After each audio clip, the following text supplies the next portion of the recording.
primeira depressão foi com 11 anos, tentei me matar, Caramba. porque eu queria, de alguma forma, acabar com aquela dor. E a única forma que eu achava era assim. Então, no fundo, eu via minha mãe sofrendo e tal, eu falava, mãe, você não tem culpa.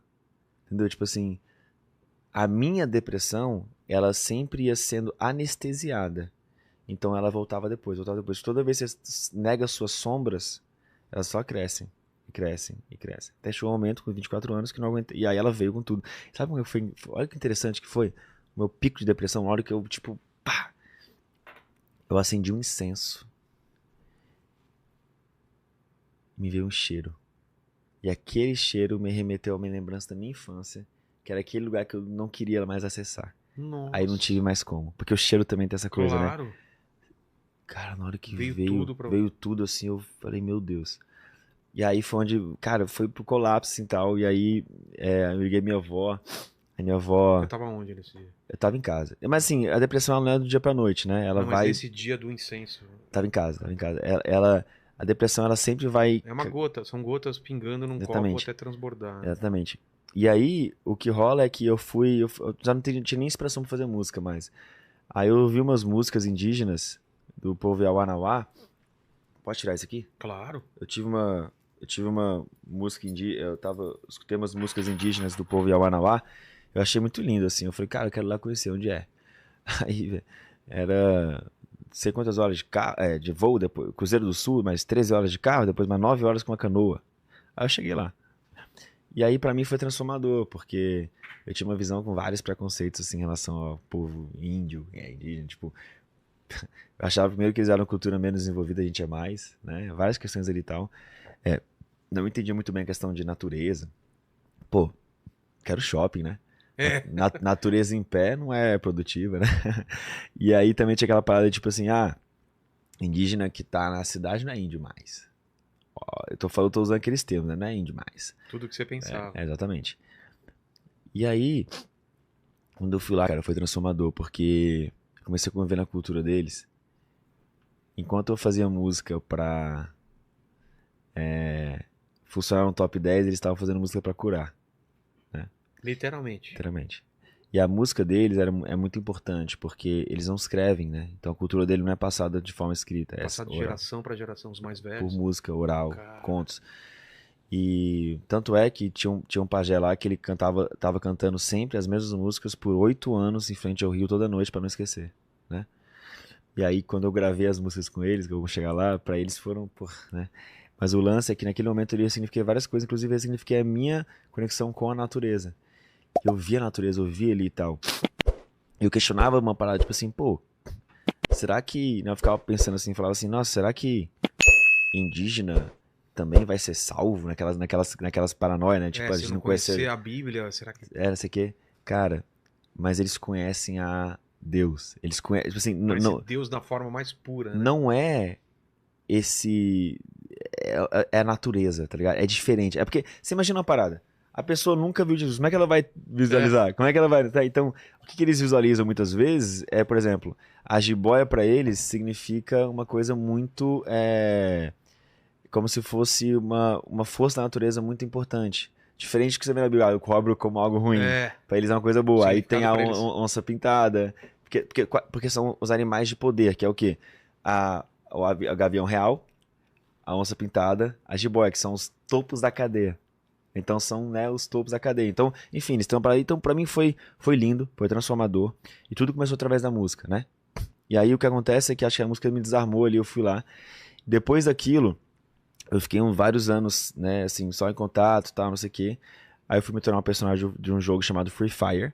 E aí perguntaram pra mim qual superpoder eu queria ter. Aí eu falei, lembrei que os dias me ensinaram, eu falei, eu posso curar as pessoas? Aí eles falaram assim, tem certeza? Eu falei, tenho. E Cara, pô, aí, você pode voar. Não, não, eu só quero curar as pessoas. e aí eu trouxe esse poder pro game e meu personagem ele virou best-seller, o mais vendido. Pô, Não por causa da minha música, não porque tava no top 10, não por causa do Alok, mas porque esse superpoder mudou a dinâmica do jogo. Já falei isso várias vezes, mas acho que é bom que reforçar isso. legal. E aí, cara, depois de 11 meses e tal, eu recebi o meu primeiro statement do quanto que eu tinha faturado, e eu tinha 50% do personagem. E aí foi um valor que eu não posso divulgar, Tá. astronômico. E você imagina na época da pandemia ainda, né? Então, tipo, todo mundo em casa jogando, blá, blá, blá. E aí, cara, o único valor que eu pude anunciar foi algumas doações que eu fiz, por exemplo, que eu fiz uma doação pro Brasil de 27 milhões, que eu queria estudar Loki. Foi uma doação que eu fiz pra Índia e pra África também, num projeto que eu tenho lá, que é com a Fraternidade Sem Fronteiras, que eu apoio eles e tal. Mas o grande ponto é que eu nem divulguei o resto. Mas foi muito mais. Foi espalhado pra... Não foi espalhado. Mas foi direcionado pros lugares certos, mas eu só não posso divulgar. Entendi. Entendeu? É o deal breaker ali, né? É uma cláusula. Mas o grande ponto é que meu personagem curou dentro e fora do game, tá ligado? E aí, então, beleza. Dito isso tal, 2021, eu comecei a me perguntar, assim, pra onde era o futuro, a ver minha resposta pra mim, pô, o futuro é ancestral. E aí eu falei, cara, eu vou fazer um álbum com os indígenas. Mas só pra entender, a tua cura, você saiu desse estado de depressão? Então, saí de estado de depressão na África. Tá. Foi tudo junto. Fui pros indígenas, saí dos indígenas, fui pra África. Porque eu saí dos indígenas, aí um amigo meu viu meu trabalho, o Andrei, que tem o Fraternidade Sem Fronteiras junto com o Wagner, viu meu trabalho com os indígenas e falou, pô, tem um projeto lá, quer ir lá conhecer? Eu falei, bora. Eu tava naquele processo, tipo assim, vamos aí. Quero conhecer. Aí eu fui, ia lá, encontrei o Divino com a vovó, e aquilo já pra mim foi transformador e curou minha depressão na hora. Então pra mim era muito uma questão de conexão, porque eu acho que... Era espiritual então, cara. Tem uma parada que o André Fernandes me falou esses dias. O André Fernandes? Da Lagoinha? Ele falou uma parada massa. Ele falou uma parada massa pra mim. Ele falou assim, né, que a árvore, quando sai da terra, morre. O peixe, quando sai da água, morre. O homem, quando tá desconectado com Deus, morre espiritualmente. Então, pra mim, eu sentia essa parada, entendeu? Essa morte espiritual. Eu tava vivo, mas eu tava, né? Então, pra mim, assim, tipo... eu vou falar essa frase, e eu vou falar várias vezes hoje, porque ela é importante. Que eu acho assim, tudo na vida. Quando você não tem consciência sobre algo, é normal que você cometa erros. A partir do momento que você tem consciência sobre aquilo, você não pode errar mais, porque já não é mais um erro, é uma escolha. Exato. Certo? Então, você não sabe, não é uma escolha. Você não sabia que aquilo era errado. A gente também, então assim, mas você tem uma inquietude dentro de si. Eu nunca quis tomar remédio pra acabar com a minha depressão. Eu queria, na verdade, era ou vou até o fim. Ou racho, né? Então eu fui nesse processo assim, de tipo movimento, né? E foi onde enfim. Então rolou essa parada, depois eu tava em 2021 me perguntando muito pra onde era o futuro. Veio a resposta do futuro ancestral. E aí eu falei, cara, vou fazer um álbum inspirado nas raízes indígenas e tal, não sei o que. Aí eu reuni vários indígenas, a gente fez um álbum muito lindo. Começamos a trabalhar num estúdio lá em BH, com uma galera muito massa, com meu parceiro Corren, com meu parceiro Batatinha, com o João. Foi muito legal, assim, foi um processo lindo. Documentamos tudo e tal. Só que nesse processo, obviamente, eu me conectei muito com eles. Porque, obviamente, eles também viram uma questão genuína comigo, né? E eles estavam muito resistentes, porque... No sentido de, tipo, cara, será que eu posso confiar nesse cara branco? Será que eu posso confiar nisso? Tipo, e todos eles tiveram a aprovação pra estar lá. Todos eles perguntaram pros seus mentores, pô, aí falou, vai lá, que vai ser importante. E a gente fez esse trabalho, foi muito lindo, tá sendo muito lindo, assim, transformador.